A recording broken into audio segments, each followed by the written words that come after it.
In this problem, we have to find 4-digit numbers that can be formed using the digits that is given as 1, 2, 4, 5, 6, 8. And the first condition that is given as digit can't be repeated, which means that for the first option, for the second option, for the third one, and for the fourth one,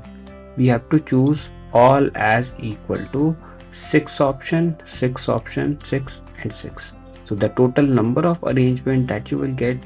that is equal to 6 multiply with 6 multiply with 6 and 6, and that can be written as 6 to the power 4.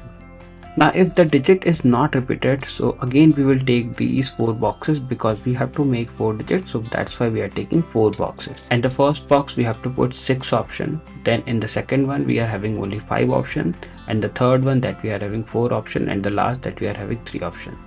So the number of ways that you will write, that is equal to 6 multiply with 5 multiply with 4 multiply with 3, and that is equal to 5 4s are 20, 6 3s are 18, and that is equal to 360.